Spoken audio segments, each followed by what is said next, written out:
የሁለት ዓለም አይጦች። ከዕለታት አንድ ጊዜ አንድ ትንሽ አይጥ በከተማ ውስጥ ይኖር ነበር።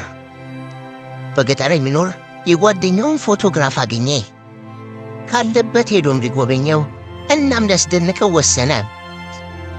ኦ ይህ ስፍራ በጣም ይሸታል። ሽታው የቆሻሻ ከብት ሽታ ነው። በቅርብ የጓደኛዬን ቤት ፈልጌ አገኘዋለሁ እያለ መንገዱን ቀጠለ። ከዛም ቤቱን አገኘ። ሃይ የኔ ወዳጅ እንደምን አለህ አለው የገጠሩ አይጥ። በጣም ደህና ነኝ፣ ዛሬ በጉብኝት ላስደንቅህ ወደድኩ አለው። በጣም ነው የሚደንቀው። ከከተማ ድረስ እኔን ለመጎብኘት በመምጣትህ በጣም ደስ ብሎኛል።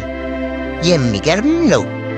ከከተማ ድረስ መጥተህ በመጎብኘትህ እጅግ በጣም ደስ ብሎኛል አለው የገጠሩ አይጥ። ጓደኛሞቹ ለጥቂት ጊዜ መነጋገር ጀመሩ። እርግጠኛ ነኝ ጉዞ ረጅም ነበር። እንደ ደከመ ይገባኛል። ለምን ሄደህ ገላህን አትታጠብም? እኔ እስከዛ ምግብና አንዳንድ ነገሮችን አዘጋጃለሁ አለው። ከዛም የገጠሩ አይጥ ወደ እርሻ ሄደ።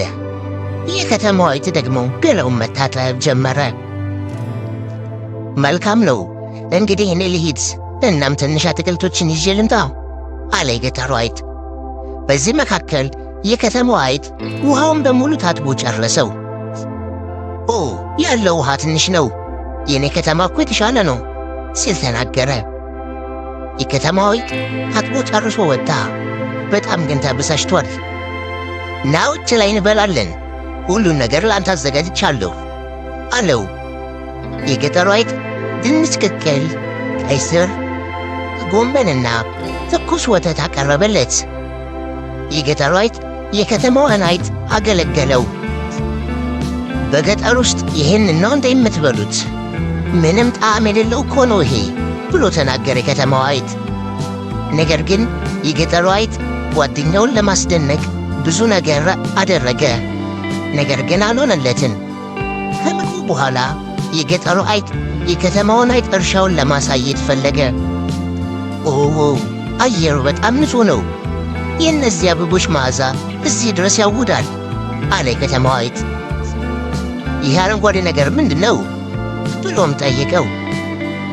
እነዚያ የአተር ዘሮች ናቸው ሲል መለሰለት የገጠሩ አይጥ። ከዛም እርጥብ የከብቶች ሽታ ያለበት ቦታ ደረሱ። ኦ ይሄ ቆሻሻ በጣም ይሸታል። እኔ የምኖርበት ከተማ በጣም ንጹህ ነው። እውነቱን ልንገርህ ወዳጄ፣ እነዚህ አይነት ምግብ እየበላህ መኖሬን አልወደድኩትም። ጓደኛዬ፣ በጥቃቅን ነፍሳትና ዝንቦች ተከበህ በጣም ከባድ ነው። ና ወደ እኔ ከተማ ይህንን ሁሉ ትረሳዋለህ አለው። ስለ ምግቡ በጣም አዝናለሁ። ይሁን እንጂ የኔ ምግብ ምንም ችግር የለበትም። እዚህ ሁሉም ነገር ትኩስና አዲስ ነው አለው የገጠሩ አይጥ። እኔ የምኖረው ኑሮ እንድታይ ወደ ከተማ እንድትመጣ ጋብዝሃለሁ። እኔ ቅቤ፣ አይብና ሌሎችን እንድትበላ አደርግሃለሁ ሲል የከተማ አይጥ ግብዣ ቀረበለት። ያ ጥሩ ጤና ነው ሲል ሳቀ። የከተማ አይጥ ለመሄድ ጓዙን አዘጋጀ። መሄጄ ሰዓት ደርሷል፣ አመሰግናለሁ። በጣም ቆንጆ ጊዜም ነበረኝ። በቅርቡ ከተማ እንድንገናኝ ካለው በኋላ ተቃቅፎ ተሰነባበቱ። ከጥቂት ጊዜያት በኋላ የገጠሩ አይጥ የከተማውን አይጥ ሄዶ ለመጎብኘት መዘጋጀት ጀመረ። ረጃጅም ሕንፃዎች፣ የሚያብለጨልጩ መኪናዎች፣ ምን አይነት የሚጣፍጥ ምግብ ይኖረኝ ይሆን? ይህንን ከተማ ወደድኩት እያለ በከተማው ግርግር ግን ግራ ተጋብቷል የገጠሩ አይጥ። በመጨረሻም በከተማው አይጥ የመኖሪያ ቤት ደረሰ። እንኳን ደህና መጣህ ወዳጄ፣ እንኳን ደህና መጣህ ወደ ቤቴ አለው የከተማው አይጥ።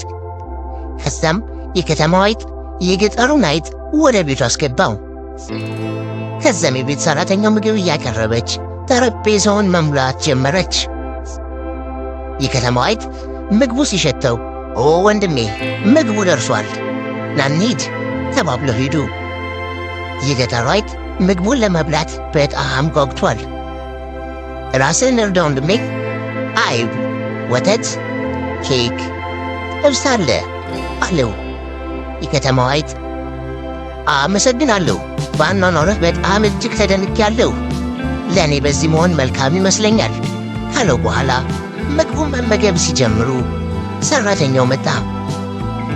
ዱላ አንስቶም ያባረራቸው ጀመር። ጥፉ ከዚህ ሂዱ እኮ ነው ብያለሁ እያለ አባረራቸው። የከተማዋ አይጥ በጣም አፍሯል። ናፍጠን እንደበቅ እያለ የገጠሩን አይጥ ይዞት ሮጠ። አትጨነቅ ወዳጄ፣ ለክሱ ሲሄድ ተመልሰን እንበላለን አለው። ጠረጴዛው ነፃ እስኪሆን ድረስ ወደ መንገድ ወጥተው ሽርሽር ለመሄድ ወሰኑ። ና ሁሉንም አይነት ምግብ የምታገኝበትን ቦታ አሳይሃለሁ አለው። የከተማዋ አይጥ ያ ምንድን ነው ሲል የገጠሩ አይጥ ጠየቀው። በጣም የሚያምር የገበያ አዳራሽ ሲል የከተማዋ አይጥ አስረዳው። በጣም በፍጥነት ወደ እነሱ የሚሮጥ የተቆጣ ድመት ተመለከቱ። ቶሎ ፍጠን፣ ተደበቅ ተባብለውም ሮጡ። ዋው ያ ምንድን ነው እሱ? ልቤ በጣም እየመታ ነው አለ የገጠሩ አይጥ። ትልቁ ወፍራም ድመት አሁን ትሄዳለች፣ አትቆይም፣ ጸጥ ብለህ ተደበቅ አለው። የከተማዋ አይጥ ድመቷ ከሄደች በኋላ ወደ ገበያ አዳራሹ ገቡ። ከዛም የገጠሩ አይጥ አንድ እንግዳ ነገር ተመለከተ። ምንድን ነው ሲልም ጠየቀው። ተጠንቀቅ፣ ይሄ የአይጥ ወጥመድ ነው ሲል የከተማዋ አይጥ ነገረው። ምንድነው የአይጥ ወጥመድ አሉ በድጋሚ። እንዴት አድርጌ እንደሚገልጽልህ አላውቅም፣ ነገር ግን ያችን አይብ ልትበላ ወደ ውስጥ ስትገባ እዛው አፍህን ይዞ ያስቀርሃል፣ አትወጣም ብሎ የከተማዋ አይጥ ሲያብራራለት፣ አሁን የልብ ድካም ሊይዘኝ ነው መሰለኝ፣ ይሄ ከኔ አቅም በላይ ነው አለ የገጠሩ አይጥ። አሁን ምንም መነጋገር አያስፈልግም፣ መጠንቀቅ ብቻ ነው የሚያስፈልገው ብሎ አስረዳው የከተማዋ አይጥ። እኔ እንግዲህ የሚበቃኝን ያህል አግኝቻለሁ፣ ሮጫለሁ፣ ዘልያለሁ፣ በፍርሃት ተንቀጥቅጫለሁ።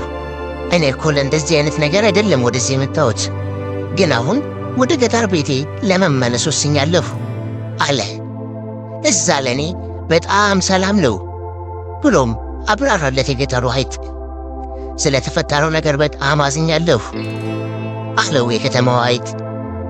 እዚህ እየተሳቀቅኩ እየተቀማጠለ ምግብ ከምበላ እዛው እርሻዬ ውስጥ ፍራፍሬ ብመገብ ይሻለኛል።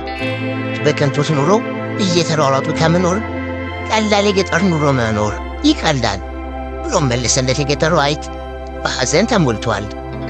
ከዛም ያ ትንሽ የገጠር አይጥ ተመልሶ ወደ ቤቱ ሄዶ በዛው በገጠር ቤቱ እስከ ኑሮ ፍጻሜ መኖር ቀጠለ።